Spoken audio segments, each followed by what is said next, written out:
Ladies and gentlemen, boys and girls, welcome to episode 39 of the Swish Nomads podcast. Almost a 40. That means, It's hey, crazy. it's crazy. I know we made it to almost 40. Anyways, once again, Island Boy is back. The Island Boy. Yeah, he was on a mission, for the continent, for the U16 boys and girls Afrobasket. How you doing, sir? Hey, I'm good, but yeah, it was quite a mission, seeing those guys, seeing Cote d'Ivoire win, seeing Egypt win the first titles. That was something, Uh, and what was even most appealing, I'd say, is that seeing Mali losing the title, just seeing that thing pass in front of our eyes. Now it was quite something. I could tell you. We'll talk about it later, but yeah, it's really quite something. We will, and listen, the boss lady number one, the one and only OG. How you doing, ma'am? I am doing really well. The summer, technically, FIBA summer is officially over for me. Thank God Eurobasket is done now, and I can get back to uh, still doing work, actually. I'm not going on holiday or anything. So I don't know why I said that like something else was going to happen. I will still be making videos. So yeah, I'm doing really, really well.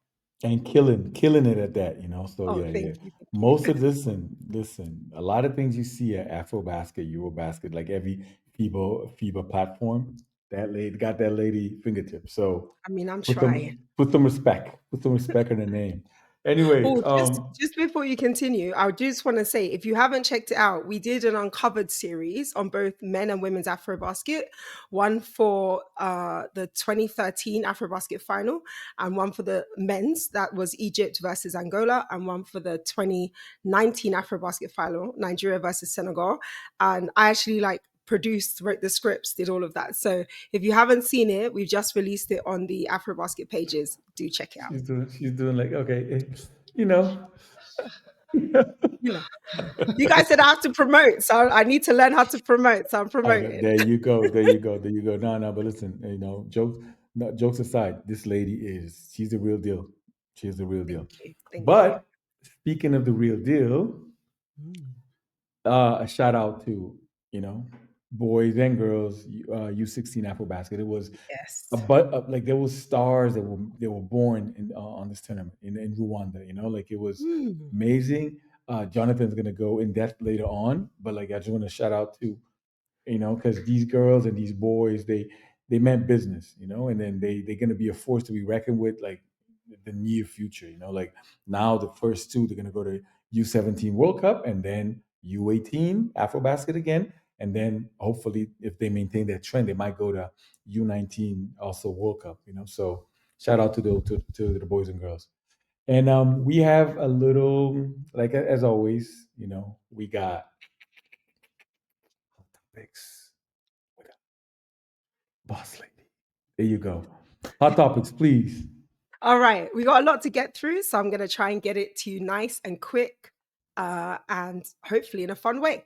So, by the time you listen to this, the FIBA Intercontinental Cup that is being hosted by Singapore 2025 will be over and done, and it is the potential for the first BAL team to place in the top three. So today, Al Ali, who are the Egyptian club who won the last BAL, gave a strong performance, beating, and here's where I butcher the name, Utusamiya Brex. Okay.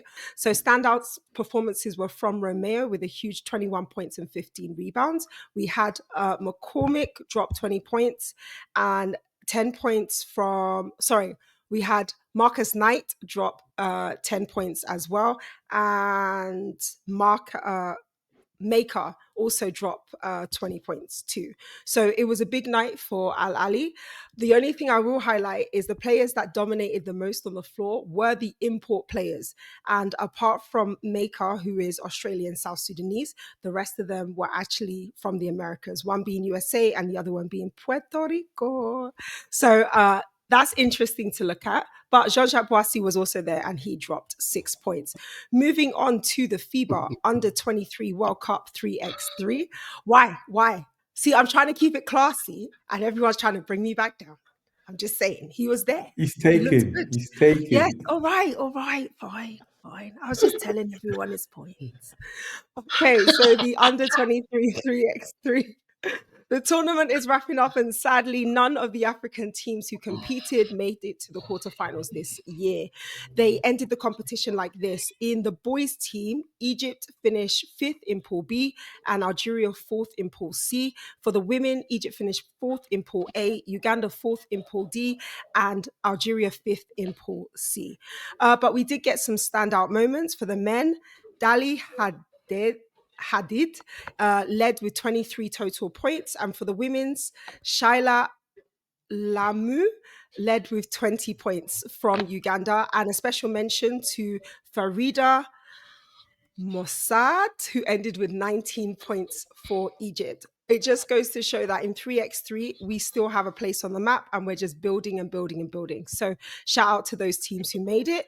A quick player update from Alou Diarra. For those who don't know, he officially signed with Virtus Bologna, and his first LBA game will be set for October the 5th versus Napoli Basket.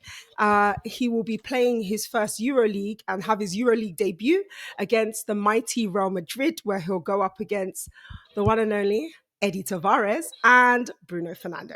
That's going to be on the 30th of September at 7:45 GMT +1. So make sure we watch our superstar because we all love Mr. Diarra. That is it from me. Back to you, Pedro.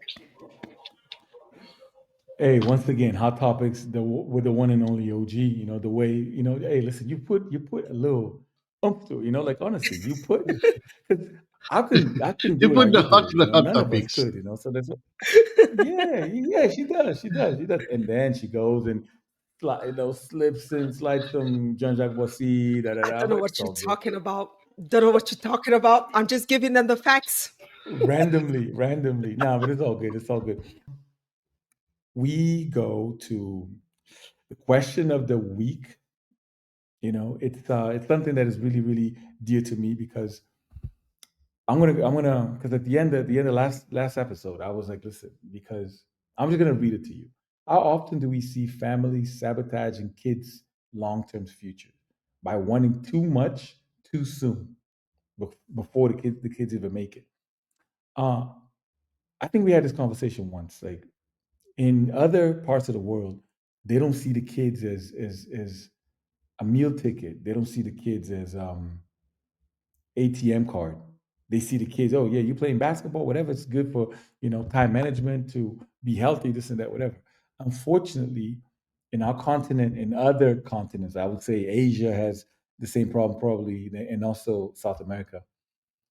The some of the least developed parts of the world, they see these kids as meal tickets, and then sometimes they try to sabotage the kids before they even make it. They got to make it first in order for them to be able to help you. I don't know how is it in your respective countries. Like I'm talking about either because I have examples, but I would like to hear from your side. What do you guys think? Like have you noticed some cases, and then I'll elaborate in right after your answers. OG, go first, please. Sorry, I was gonna let the bid go. Okay, so I really thought I sat with this question and thought about it for a while because I think for me there's two ways to look at it. In To answer your first question, which was, does this happen, let's say in Nigeria? I would say not as much. I think Nigeria, in terms of like GDP, is technically quite a wealthy country in comparison to other African countries. And if you have a child that's going abroad to study, it's because you've got money to back it up. So I would say it's not that it's rare that you have a scholarship, but it's rare that you have a full ride scholarship where everything is taken care of by the school that that child is going to. More than likely, you have parents in Africa who work in Nigeria who are working very, very hard to get the money and pull their resources to send that child to school. On the flip side of that, I want to present the case that as a parent, and I'm not a parent, um, I will be at some point, so holler at me. But when I become a parent, the idea that I am going to give up X amount of time and invest that time, that resource, that energy into a child to play a sport. And then at some point, that child gets discovered by somebody outside of my country. Me personally, I'm going with my child. You're not telling me that I'm letting my 12-year-old get on a plane and go and live in another country where they possibly, well, in my case, my child speaks English, so I think that would be slightly different. But potentially they don't speak the language, they don't know the climate, they don't know the culture, they don't know the food. And then I'm expected that these strangers, I should trust that you will take care of my child. In a day and age when we know kidnappings happen, we know child trafficking happens, we know murderers exist, and we know people do bad things to children. True. I think as a parent, you would consider, what why would I let my child do this thing? As much as I want my child to succeed, I also have to be a parent first. And I think if we're not examining it in that way as well, I think we do a disservice to those parents who are cautious and who are worried about what is going to happen to their child. Now, that doesn't mean that I should then demand first class ticket, first class accommodation, da da da da da da. But it does mean if you're going to move me and my child to this country, I want to know, can I work? Because I'm going to need to be able to feed my child. I want to put clothes on their back. I want to make sure they're taken care of. Is there somewhere for us to live? Yes, I understand that they're going to live, but can you help me source accommodation so that my child doesn't always have to be in that dorm room? On the weekends, they can come home. I can cook them a home cooked meal. If people come to visit us, there is a place for us. I think that's a very reasonable expectation in a day and age when we're asking parents to send younger and younger children away from the family home. No, that makes sense. That makes sense. And plus, you're not a parent yet, but you're a woman with motherly instincts. Yeah, I think these are your motherly instincts kicking in. Yeah. What about you? What about you, Jonathan? Mm, there's a name for that, actually. It's called the Mbappe phenomenon. Since I don't know if you heard about it, Mbappe and his family have been managing his career since he started and all that, and now there's the thing that everyone thinks they can harbor, they can have a new Mbappe, be it in soccer, in basketball, or whatever. So what I've seen in Mauritius, I haven't seen it in basketball, unfortunately or fortunately. I've seen it in other sports. I've seen that in cycling. I've seen that in a little bit of soccer too. I've seen that in tennis. Okay, and what the fact is, these parents, like Oji said, the parents, they want their child to succeed. But my question would be at this point: have they prepared the child to succeed? It's like, okay, you're giving them everything so they can achieve whatever they want, but is the kid ready to give up on his dreams? Sometimes it's like, I'm a tennis player, so my son or my daughter will be playing tennis. Or if you're a basketball player, so if a kid wants to play soccer or basketball or whatever, and the question remains, because you see that sometimes the parents, the child doesn't have expectations about winning or losing. Hey, I've seen kids, just coming and doing their thing on the court, playing and having a good time. But I've seen also parents ranting to their kids when they lose. The kid needs to win at all costs. You need to. I've seen parents just like grabbing the shirts of the kids, and this for me. At If you're 12, 13 years old, you shouldn't be. You should be aiming for high level sports, but at this age, you should be enjoying whatever you're doing. You shouldn't be, True. as a parent, you shouldn't be pressurizing your kid to perform. So you need to win, to grab a scholarship, to grab to get noticed. I've seen so many careers. I've seen so many young careers down because of parents having too many expectations. And this for me, like I said, I haven't seen it in basketball yet here. I hope I'll see it someday because we need to have at least one standout player. Mm. But I've seen Yeah. it in other sports, and yeah, it's sad. It's sad that the parents themselves, they don't realize that they're killing their child's ambitions. They're killing, you know. And when I've seen good players, I've seen good cyclists stop riding because they had too much pressure from the parents. They need, it's like the need to win. It surpasses everything else. Mm. The guy can't, the kid can't come second. He can't come in second. He needs to be first, or else Mm. it's a disaster. And I tell you, I've seen those. I've written stories about that, saying that sometimes parents need to let go to let the kids enjoy sports because when you're 13, 14, it's still enjoying. Of course, Mm. the kid he can dream of being a professional at some point, but this is the age when you make it or you break it, and you I haven't learned or you don't learn, and I've seen kids tearing up. Second, second, national champion, second, you're second to national champion, and the guy was crying on the podium because his Oh. father or his mother was saying, "Oh, you're just a failure because you didn't win." So Oh. yeah, yeah, yeah. At some point, yeah, Pedro, you're right when you say that sometimes parents do hinder, do uh, prevent, have this role to play in uh, in a kid's career. Yeah, and I agree with that. And Sorry, can I just long term. Yeah, sure. sorry, I just want to come back on one thing you said. You said at that age they should be playing the sport for enjoyment. To me, I think at any age you should be playing the sport for enjoyment. Also, as adults, we don't always get the opportunity to do careers that we love and that we enjoy. So to me, like at any and every stage, you should be trying to do things that you love and that you enjoy.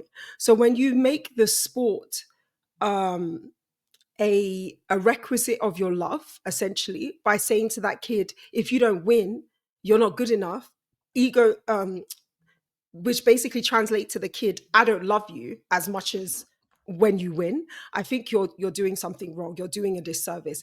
Equally, you as a parent being given the opportunity to give your child something else, something different, something that you didn't have, that's something as a parent you need to think very carefully about when you're making that decision.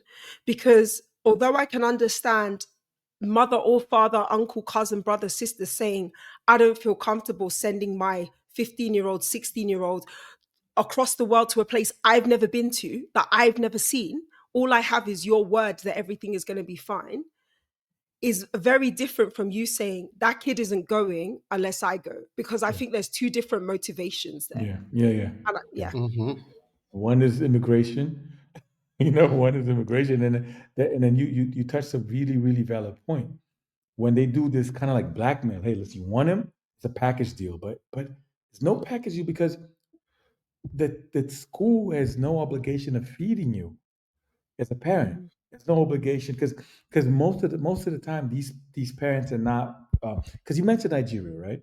I mean, I know the Nigerians that I know in the States, they want to be doctors, they want to, like really engineers, whatever. They're very academically driven, you Yeah. know, and so and then like you said, Nigerians is kind of like because the father is able to, and then there's also a lot of Nigerian Americans and Nigerian Yeah. communities too, is really really big, and then I think they help each other. Yeah. A lot of these other African countries not the same. The ones that Yeah. get on a boat trying to reach Italy, the ones that are forging passports, are doing this to this, this, that, and But the that's third. out of necessity, right? They're It not doing is. it as a way to teach their child that that's what you should do, but they're doing it because they want a better life for themselves and their Yeah, for child. them. Yeah, I just think it's like this. you could not go and live through your child. First of all, you had your Mhm. basketball dreams, you didn't make it, whatever, and then you want your kid to succeed at all costs. That's one thing. That's kind of like positive because you instilling like uh, ambition, this and that. But then when you want your 12, 13, 14-year-old to be the meal ticket and you take it out, then it's unfair pressure on the kid, But because the isn't kid, but aren't they by default, like, even if you as a parent are not saying that kid is the meal ticket, by default you are, because technically Yanis was the meal ticket, Doncic was the meal ticket, Jokic was the meal ticket. Do you see what I mean? Like, the kid is, whether you say it out loud or you don't, that kid, who is now a grown man or grown woman, changed the life of their whole family. yeah, kind of like yeah. Okay, the yeah, but check. Luka Doncic's dad played professional. I mean, he didn't But make that that much doesn't mean money. he's definitely gonna. That's what I'm saying. It's like what you said. Just because the parent did it doesn't, like LeBron. LeBron is a professional athlete. Is Yeah. his son as is his son ever going to reach the heights he did? No. To the point that his son had I don't know if it was a breakdown or he had an accident where, like, he collapsed on court. Yeah, he had Like, a heart, that yeah, he had is a a heart thing, yeah. combination of pressure. That's a combination of Yeah. fear, and also your body just not being able to do the things that people are expecting you to do because you are a child. And I think when we think about, like, America is very good at coining the phrase student athlete. But Yeah. essentially nowadays, more and more, that isn't a student athlete. That's just an athlete that you happen Yeah. to let study at Well, your school. sometimes, yeah, true. That sometimes goes to class, whatever, when he's not. Yeah, true. No, man, no. Listen, we're running late. We're running late on our Sorry. next topic. But listen, there was a wonderful your opinion, they're valid, both of them valid, so I totally agree with both of them. And then listen, please, in the comments, tell us what you think, and if you can give us examples, not like putting names, oh, that guy did this, whatever. No, just tell us examples Yeah, that please. if you that you've seen happen. Okay. And then once again, don't forget, we like Swiss Nomads, we're here for you. We in every socials, like, we're on X, we're on Instagram, we're on YouTube. Our podcast, we on Spotify. I don't know what's to do with Apple Podcast. I don't know. It's an ongoing That's my process. fault. I'm not gonna lie. Chico gave me the password to do that like 3 months ago, and then the summer hit me, and I I know, I just know. didn't. But I will sort it out. I have the passwords. I have the logins. We will be on Apple Podcasts Oh, there soon you as. go. There you go. Like, come on. And then no, but listen, come on. I know you're a busy woman. You got people to see, things to do, whatever you can. No, but I'm just kidding. Listen, I'm not You too busy for a husband. Let's be very clear. Let's not get it twisted. I can cook and clean with the best of them. This Okay. this podcast is hint. turning into dating post podcast. No, but yeah, please, like, comment, subscribe, share. This is help the podcast grow. The algorithm. Whatever th- this entity is. That everybody needs to. And please the algorithm. Yeah. Anyways, we go into our next subject, which is the U16, both Yeah. boys and girls, and then we were lucky to have like the quiz master. He was on site. So please, the floor is yours, Jonathan. So just tell me what you want me to talk about. That's Okay, let's the big start question. with There's so many things to say about. I want to start with the fact that Mali got knocked off the top spot and how good Cote d'Ivoire's youth program has become. Where did it come from? How did they do it?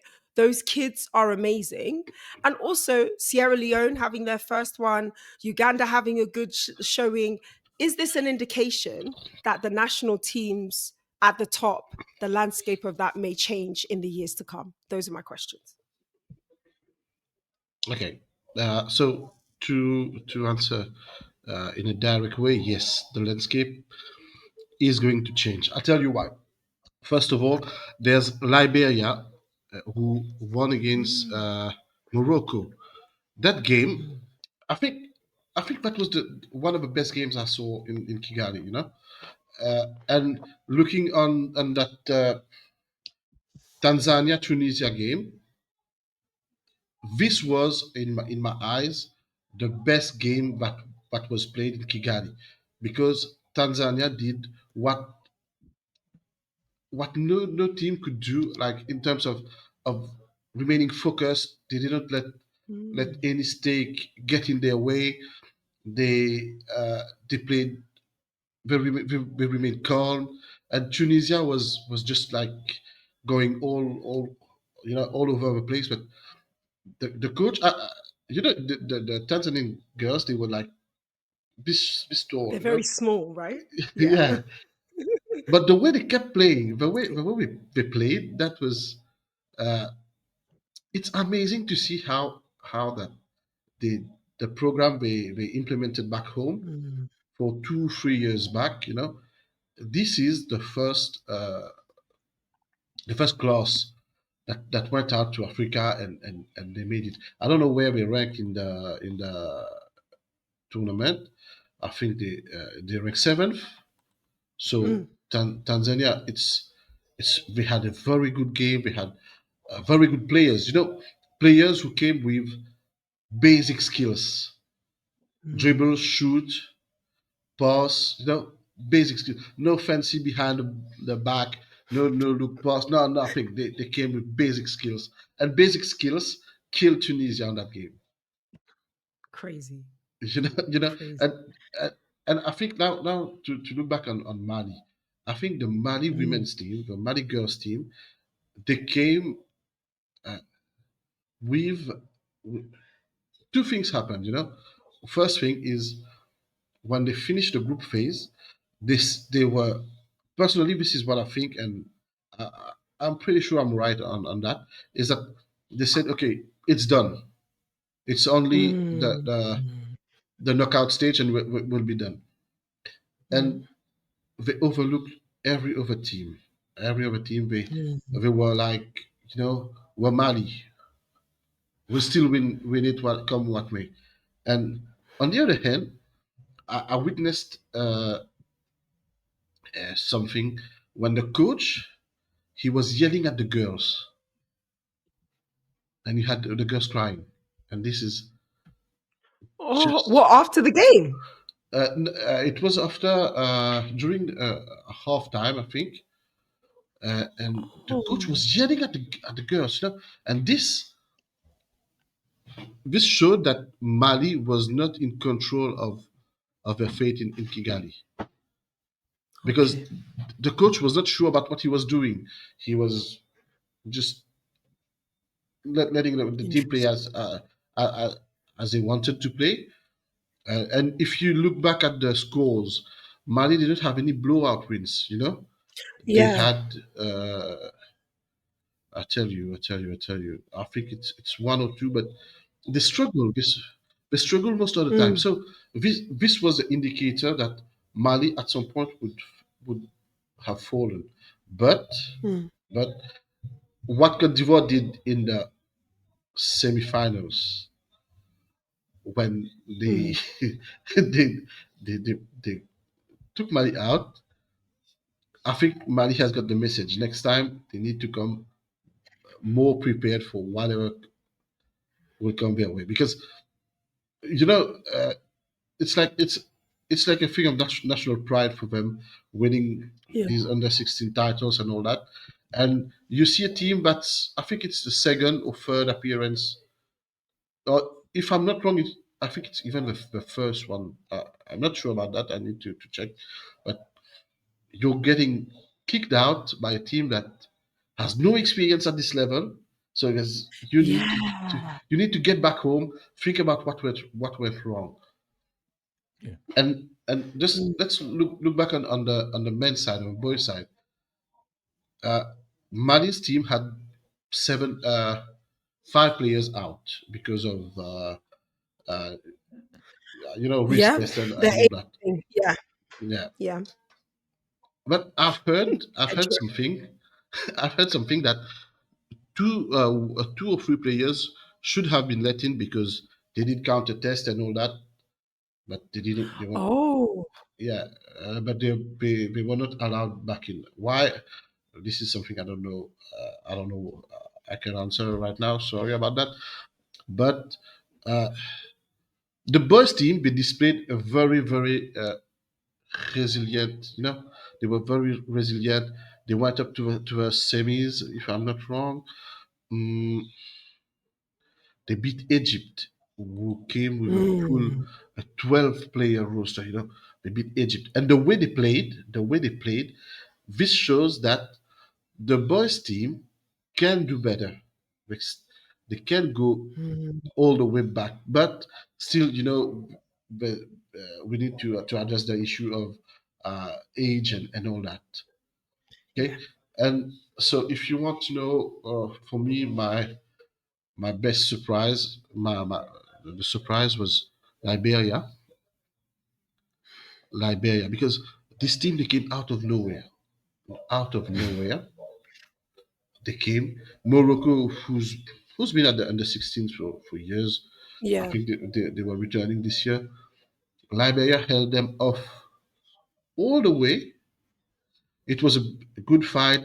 Both teams put up uh, their best play on that game. And the funny thing is that the next day, Morocco beat them, by a 1 or 2 point Mm. margin. Need to check the score. But what both sides say about the other is that Morocco said Liberia gave us a good run for our money. Mm. And Liberia said Morocco gave us a good run for our money. So when you see that teams, they are still, they're fighting each other back. This shows that Mm. the level is going up slightly, Yeah. slowly but surely. Well, teams are leveling up. And as for Cote d'Ivoire, what can we say about Yeah. Cote d'Ivoire? What can we say? From day one, someone told me Cote d'Ivoire is gonna win. I said no, I'm not sure about that. And there was a guy in I think it was the center. Uh, Hmm. even Oka said that. He said, "We're here to win. We want to win. We're here to Mm. win." And I was like, "I hope you win, but." mm, mm, no, I didn't. But belief is a powerful tool. If you believe Yeah, something, like it those can make you guys, do things that are impossible or seem impossible. the, their their the speech has not changed since day one. There's no variation in the speech. It was the same. We're here to win. We're gonna win. We're here to win. We're gonna win. Everyone from Cote d'Ivoire I interviewed said the same thing. And the coach, he did a great job. Anderson Kofi, if I remember right, he did a very great job with the guys, with the boys. Mm. He never shouted. Yeah, he shouted because when he thought that the referees took a bad decision or that, but he never shouted at his boys. He kept Mm. pushing them. Keep going. Okay, we keep going. We're down by 3 points. We keep going. We don't stop. We keep going. And during the final, the, his face, his body language said that he was going to win the tournament because he was all calm, all serene, all that, as compared to the Cameroon coach. I want to tell me more about Cameroon because I heard some stuff behind the scenes happened in Cameroon. I want to know. Tell me. Uh, Uh-oh. Cameroon, yeah. Uh, they had a good team. We had a pretty good team. They had a good point guard. Nolan Hmm. Yeah, was yeah. excellent. He's something Ex- special.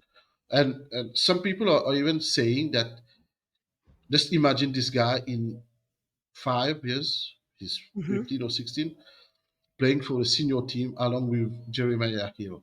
What they can do. Mm. Just let's just imagine. But Cameroon, I think personally, uh, out of bad luck, uh, or maybe the pressure to prove that they can win. Mm. The president was there, the chairman of our federation was there, and I had a feeling that they had to prove that they could win something on the continent. But looking back on what happened earlier in the year, and the kids, You know, they're kids. They're playing. Mm. It's the first time they arrive here. They did all they could, but did they enjoy the final? Well, that's my question too. That's a question I'm Mm. asking myself. I'm still asking because if you look at Cote d'Ivoire, the way they were playing on that day, Cote d'Ivoire took pleasure in winning the game. Took pleasure in Yeah. playing first because when it was all done, I think if we had like 8 or 10 points and it was only 1 minute left, they was uh, dunking. They were for sure. Having Yeah, yeah, fun. yeah. They were Yeah. having fun, but Cameroon had that pressure, to come back, uh, to prove that they belong. But Cameroon belongs here for what they did Yeah. during the tournament. They belong here. There's no way out of this. But it was special. I think I'm sad for the kids because they gave what they had and they gave all they had on the court. Can I just say one final thing? Yeah, sure. Something you said reminded me of 2021 women's Afrobasket was Nigeria first, Mali second, and Cameroon came third. And after the medal presentations or whatever, the DJ was playing music and they were all just having a good time with each other, regardless of who came first, second, or third. They were all happy that they made it there. They're happy that they achieved something, that they won a medal. And I think when I look at a lot of competitions, the team who comes second always feels like they haven't achieved something. And I guess in the moment maybe they don't see it, but to understand that you've come second in a competition that is a World Cup or a continental competition, that's a big deal. And I think it's down to, especially when we're dealing with kids, it's down to coaches, it's down to parents, it's Yeah. down to in a case, let's say federations, to let those kids know wherever you finished in the competition, you made it to this competition. There are countries that didn't make it. You're the final 12 or the final 10 or the final 6 or the final 4, and you should be proud of that achievement instead of seeing kids crying at the podium or taking their medals off, because also I feel like that's a sign of disrespect. And that happened in the U18 Afro basket. I believe Egypt came second, Oh and yeah. they took the as soon as the medal was put on it, they took it off them. And I was just like, if you even if you're going to do that, someone should tell you you need to do that off camera, because it's very disrespectful to the Bad look. organization that put everything on, and it makes you look bad. It doesn't make Egypt look bad, it makes you look bad. And so I think it's down to parents and coaches to let kids know, like, it's okay to come second, third, fourth, fifth, sixth, because you did so much to get here. Uh, I, I'll just bounce back on what you said. It's not when you come second or third or whatever. It's you need to learn to lose because when Mali girls team lost the semifinals, the girls were crying. I can totally get it that you're crying. You're sad you didn't make it, but they didn't want to get off the court. Oh. As a coach, if I was a coach, personally, I'd think I'd fail because, like I said earlier in another segment, at this age, you're supposed to learn to enjoy. Okay, Mm, and you should we have been telling the girls that it's okay if we lose. This means that we mm, need to work harder for next time. This means that the other teams work harder than us. It's okay, mm, and you can't just come and try to drag the kids out of our court. Hey, man, you- this is the message. This is not the message a reigning champion should be sending. And when it came to play the third place game, sorry, uh, Chelo was with me, and Chelo said they won't be winning that game because their body language was saying we're here, yeah, we mm. didn't win the tournament now, so everything is it's all over for us. We the first ones who never won. Yeah, just for them. Come on, they're gonna be pointed out. Like, listen, hey, you destroyed our streak. Yeah, I understand. I understand. Yeah, but isn't that down to the coaches and the federation to let them know, like you said, that all that talk is irrelevant. Like it's all that stuff is irrelevant because you Yeah, guys are going to go on to do more things. You're 15, 16 years old. You are children, literally. exactly, Your whole exactly, lives are ahead of you. exactly. Because You if shouldn't you be worried just, about I've seen there was the point guard. I don't recall her name. The point guard was crying like she just lost to someone from her family. Oh, come on! You lost a basketball match. that. Mm. Yeah. You didn't even lose the World Cup final. You lost the semi final. Come on! And the coach, that's when the coach, coaching is not about just handing out tactics and all that. It's about Yeah. psychology. It's about and the coach all during all the game he was shouting at them, "Yo, come on!" And this transferred to the players. Mm. This transferred to the players, and they were at a loss. The poor girls, but they were at a loss because you see, there was expectations. We understand Mhm. expectations were high. It's Mali. They had a eight uh, eight tournament winning streak and all that. But I think that before they even set foot in Rwanda, there should have been a talk saying, "Girls, if we lose, it's okay. It's Mm. okay. This means that we need to work harder next time. This means that other people have been working harder on us." But there was not this talk. We never did. I think they never addressed that issue, and because when you see the boys look like they had less pressure than the girls. Oh yeah, absolutely. Yeah. See, Yeah. Okay. they were more relaxed. They Mm. played with with pride. They had that sense of fighting. They said we're fighting for the five, but are not playing. The seven guys on the court said we're fighting for the five players who cannot play because of whatever issue happened. You sense the pride in their words, but the girls they were just like, yeah, okay, oh, and this this is the image for me, the image of a tournament when the coach is trying to drag the players out of the court, and Hmm. Cameroon players, I think they didn't even salute the Cameroon Really, players. I I think gotta go I'm not back and sure. try to watch that. Yeah. Yeah, because yeah, they were like, I think they were shocked. You know. yeah, Yeah, I mean the pictures I saw, they were literally draped over the floor, just tears rolling down their faces. Like they looked inconsolable. and when they It's played, it. when they played the third place game, it was the same. You had Mm. it looks like you had 12 zombies on the court. They were shooting because they knew how to shoot, and that's they didn't shoot because they knew they could score. They shot because they knew, yeah, I know how to shoot, and that's it. I feel like that is actually a disservice to all the teams they had beaten, because any of those teams would have been happy to be in the position that they were in. Oh, Yeah, absolutely. yeah, and they Absolutely. fought. But we're running out of time, fellas, ladies and gentlemen, because we got to talk about one segment that for the past two episodes we've been, kind of like, Yes. yeah.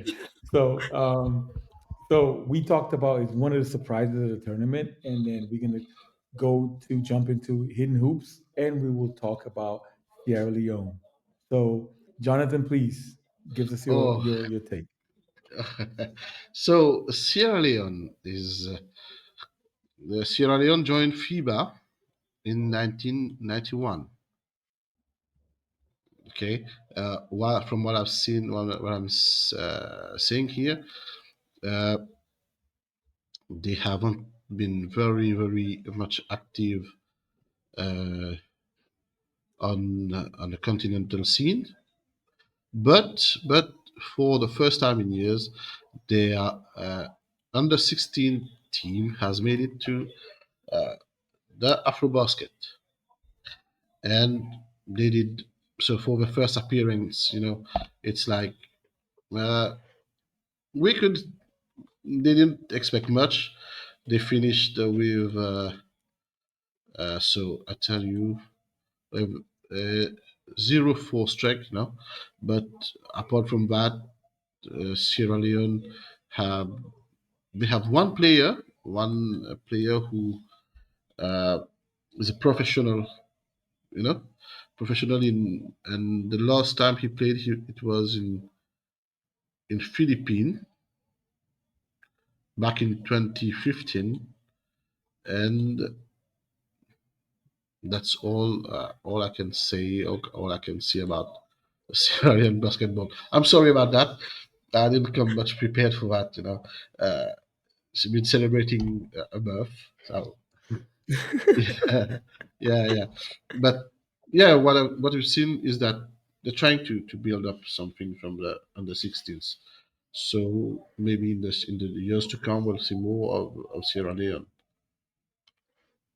And OG, what do you Over say? to you, Pedro. Um, Uh, oh no, I'm gonna. So mine is a little bit of an amalgamation of the past and the present, if that's okay. So I'll try not to repeat any of the things that Jonathan said. But basketball in Sierra Leone had humble beginnings. So the sport was introduced in the 1960s through schools and community centres in Freetown, which is the capital city. For those that don't know, it was introduced by missionaries. As we know, missionaries love to come to Africa and help us. Give And us it gained Bibles and basketball. Yeah. Bibles and basketball. They love it.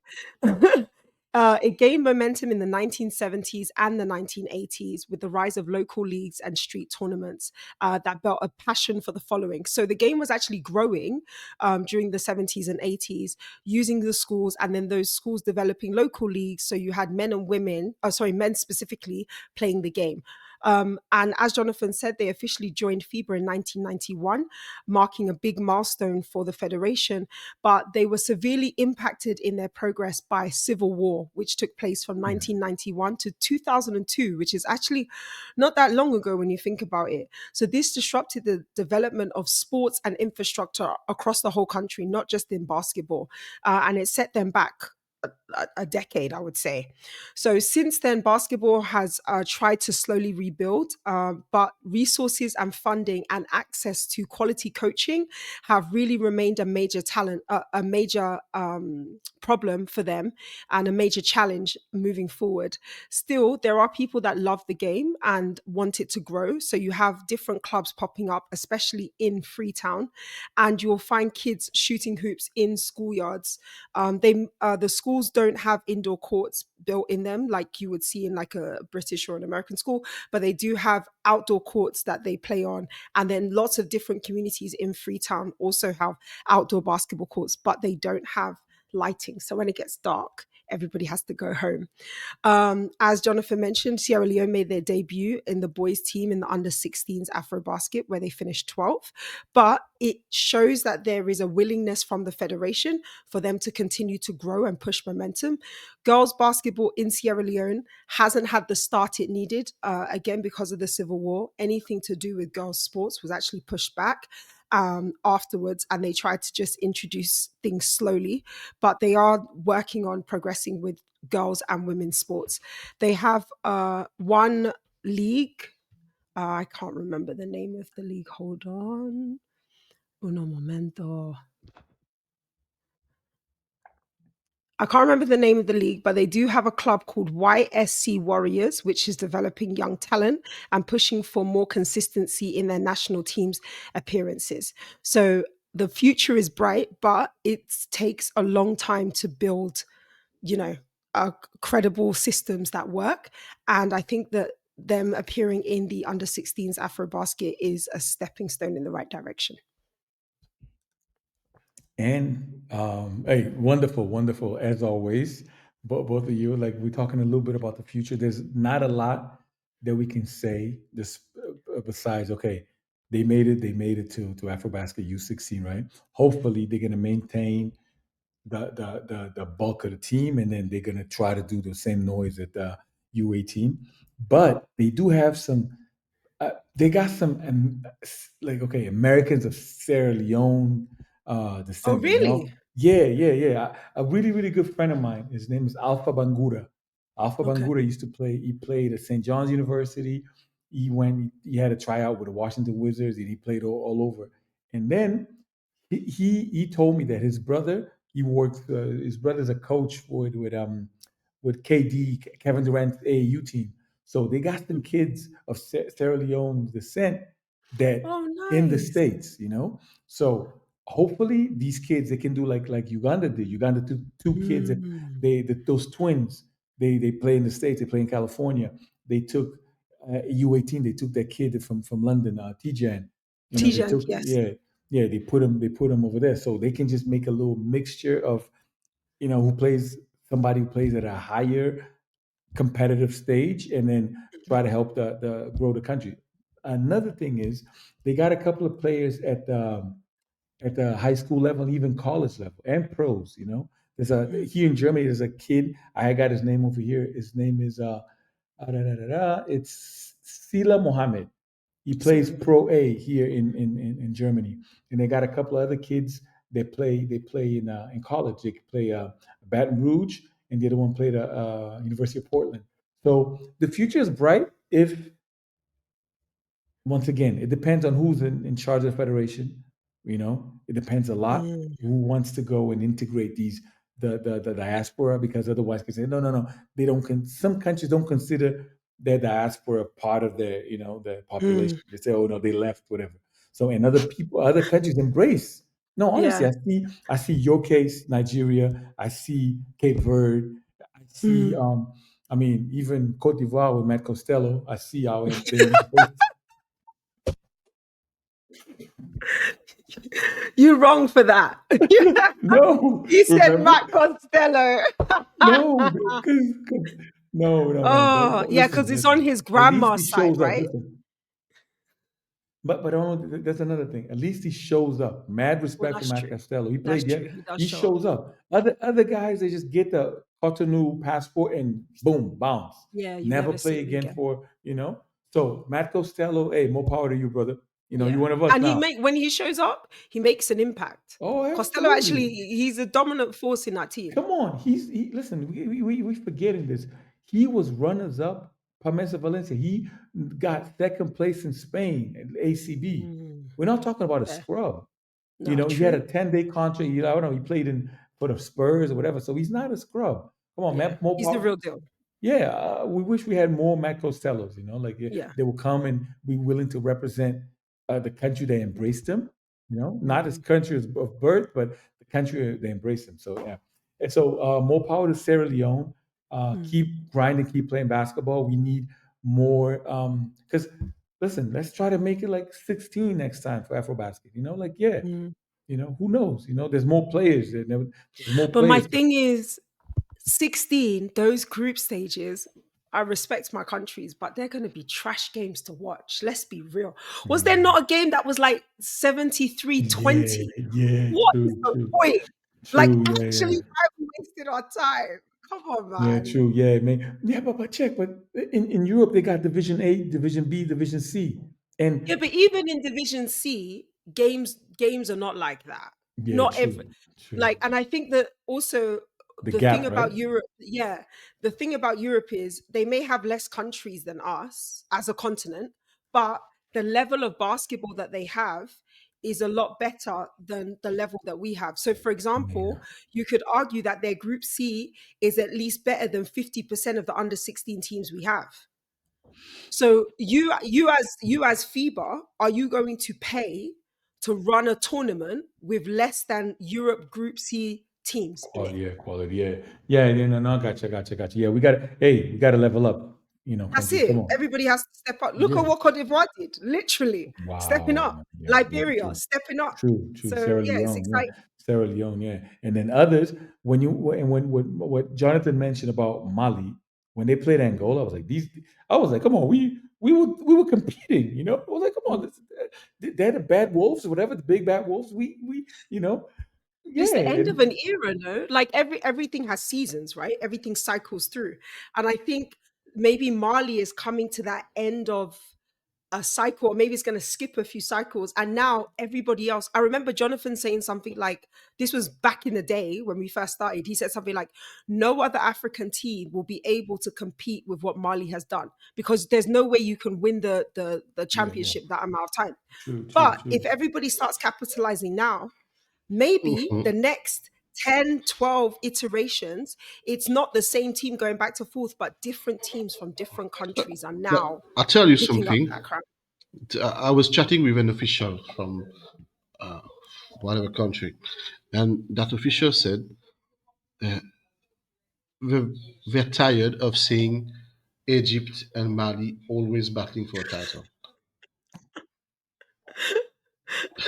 You know, I'm happy Egypt won the girls' title, the girls' title, but I'm even happier that it was Cote d'Ivoire in the final against them.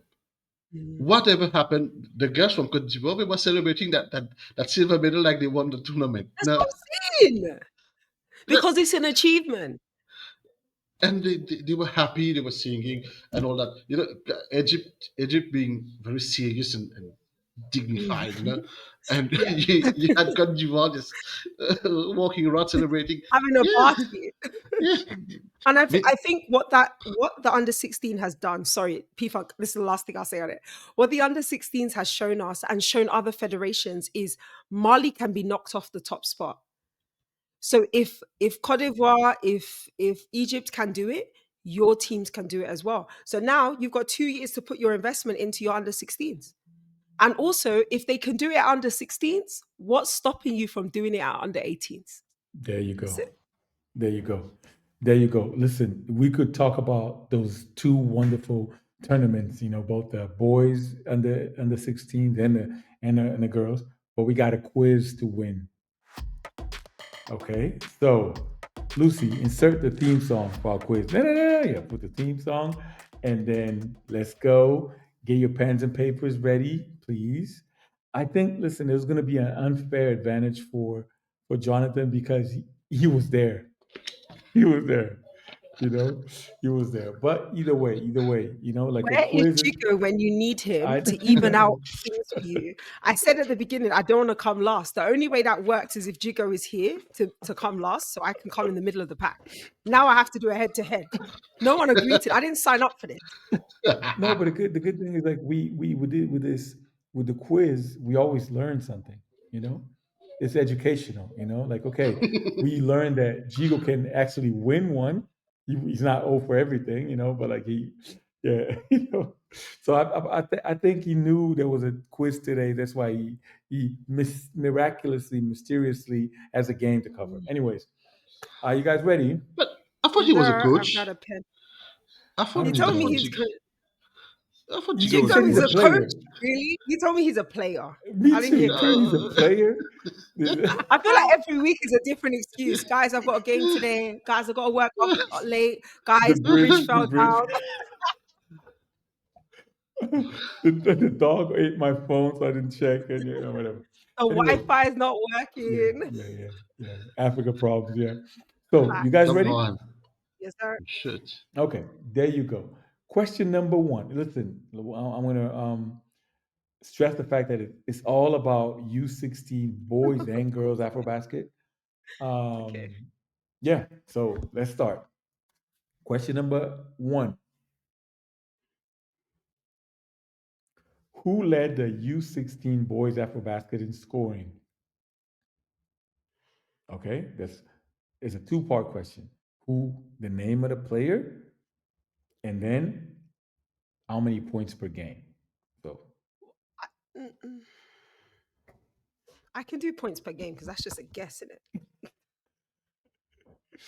okay.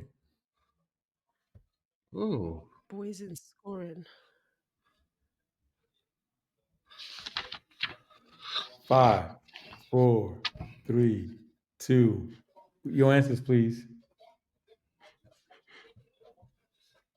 Okay. Do you see I my put answer? someone from Egypt and I put 20. Well, that's unfair. He probably wrote the article, mate. You brought so- Can I get half a 2 points point? for Jonathan because he did write the article. No, You but he wrote got that. that. He got it. He got it. He nailed it. He got 21. He got 21. It was like Mine Miggy, says 21. You Miggy. just can't. That's a one, actually. It's just I drew it wrong. It's just it's a one, actually. This is gonna be a bad. All the fans of me, this is gonna be bad. No, This it's is gonna gonna be be a because car. now, because I only remember. Okay, Hopefully, Jonathan was I can, there.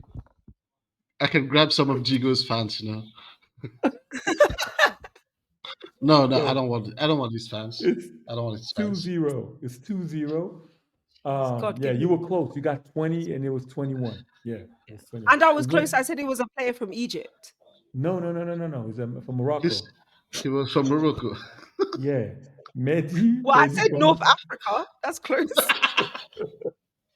Okay. Now the other question, the second question is also about, but it's about the girls' AfroBasket U16. Okay. Who led girls AfroBasket U16 girls AfroBasket in efficiency? There was 2 players. Okay. The questions. It's gonna be 4 points, like 1 for each player. Oh, there's 2 Actually, 3 players. points because there's the same efficiency. 2 players and the efficiency. So it's going to be a 3-point question. Yeah.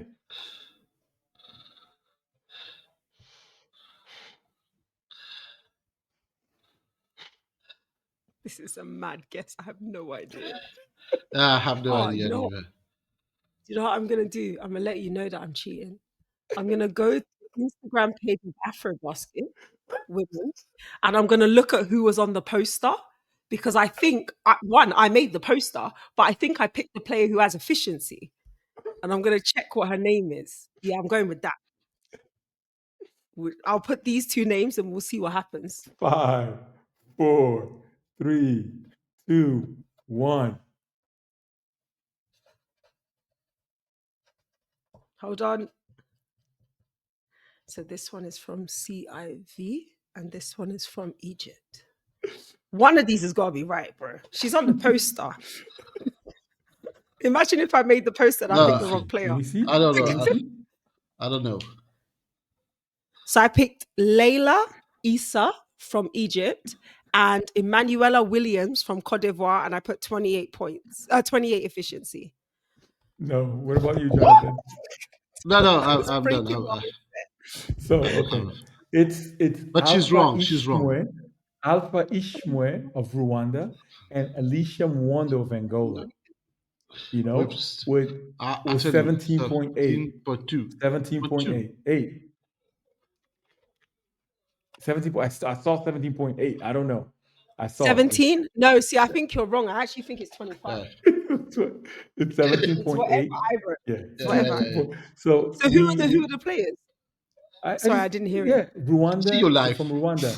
Alpha Ishmwe, and then Alicia Mwondo of Angola.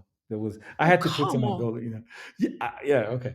They weren't even in the top performers. I did all of those graphics. I don't remember those names. I know, but you know what it is. Oh no, did you? Can I just tell you something? The thing is, like, Alicia Mudogu. Is that what you said? Alicia. Mwondo, yeah, Yeah, she's there. she was in She it like there. twice. Yeah, fair. There you fair. go. There you go. Okay. Question number. So we stayed at 2-0. Question number 3. Who was the MVP of U16 girls AfroBasket? I will defer to my graphics. Oh, I didn't make a graphic for U16 AfroBasket. Oh gosh. Right, hold on. Of the girls, right? Yeah. Egypt won, so I'm going to put someone from Egypt. And there was only 2 of them, so I'm going to guess one. No, just bear in mind that I wrote all the stories. Of course he did. Mine are actual guesses, people. Mine are actual guesses. Well, this one is not a guess because I'm looking at the list of All-Star 5 and I'm picking one. 2, 1. I think I spelled her name right. Fatima Abidila. If it's not her, my guess is Zina Amin. No. Cool. Yeah. It's Fatma. It's Fatma Abdella. Oh no, I put an I when there's no I. Coloclo. Coloclo. No. It's an Arabic name, and you're not Arabic, so I'm gonna give you a pass. Thank you, Listen, you thank get a you. point. You get a point. So it's Yes. 3-1. It's 3-1. Okay, at least I got 1 point. I'm proud Yeah, of yeah. Nigerians. Stand up. We got one. Okay. Question number 4. It's a 2-point question. Okay. It's gonna be the following. Jean-Philippe Oka was named MVP of the boys under 16 AfroBasket with a double-double in points and rebounds. So, how many points and rebounds did he average?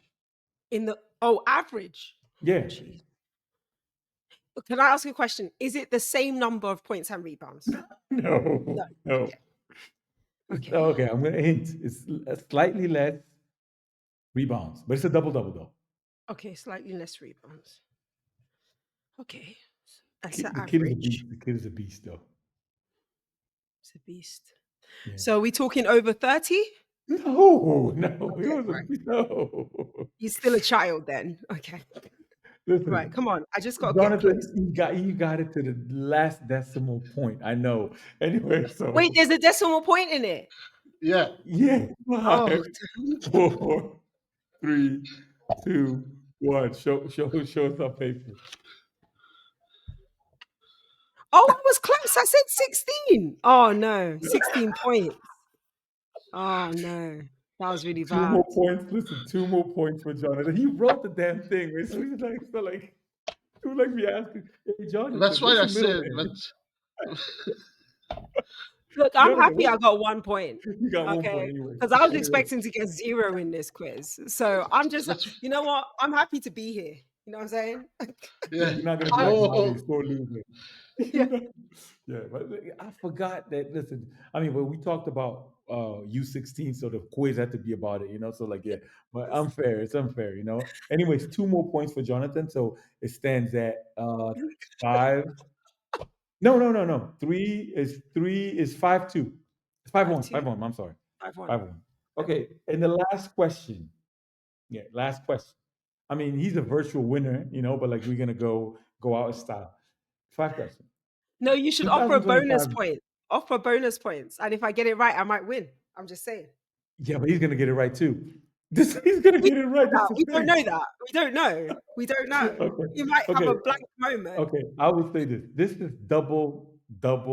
Even double, you're not gonna even double. Yeah, you can't catch him. It's 5-1.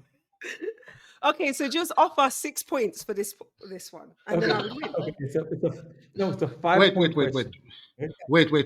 But you realize that if I get this right and you You get this win wrong, too, yeah. no, it will No. be Okay. a blowout win, you know, for me. You know. Okay, You realize here's that. what we do. Jonathan, you can't answer the question. I can either get it right or I can get it wrong. That's it. I think that's the fairest way to do it. I can either get it right or I can get it wrong. That's it. Okay, let's do this. No, It's Okay. a simple question. It's a The simple competitor in me question, you says know? no. Shoot. Okay, let's do this. 2025 boys and girls AfroBasket, U16 AfroBasket were a turning point in African basketball. For the first time, the early favorites for both the girls and boys tournaments didn't even reach the podium. Who are we talking about, and what place did they finish?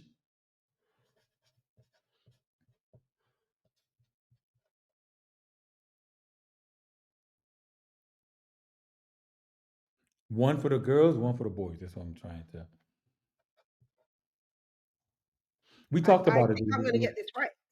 I Yeah, actually we think I'm talked going to about get it this right. during. Yeah, he talked about it during. So it's a If I get 2-point it wrong, it means I wasn't paying attention for real. fact. And if I get it wrong, so man, blowout.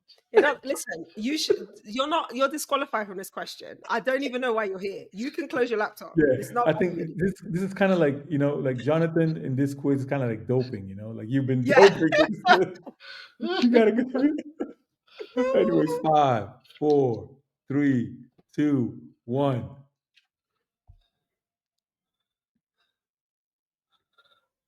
Wait, mentioned podium. I mentioned podium. Wait, I don't understand the question. How You How put did we both get Molly. it wrong? No, he got it right. He got it right because it was Molly on the girls' side, Egypt Yes. on the boys. So they all got fourth.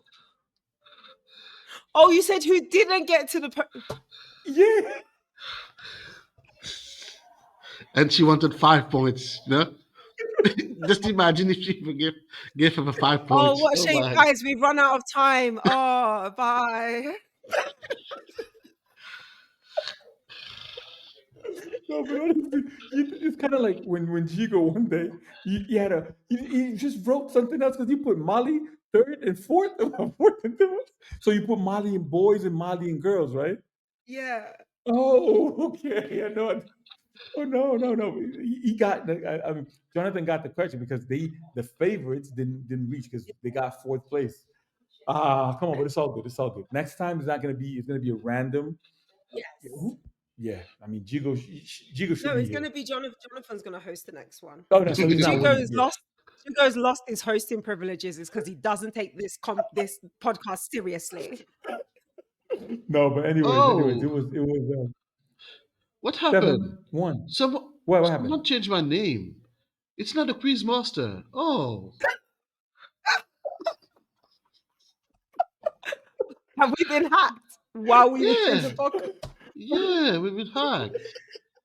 Oh my gosh, that's Oh hilarious. no, listen, no. It only So took him listen, like 1 hour to figure it out as well.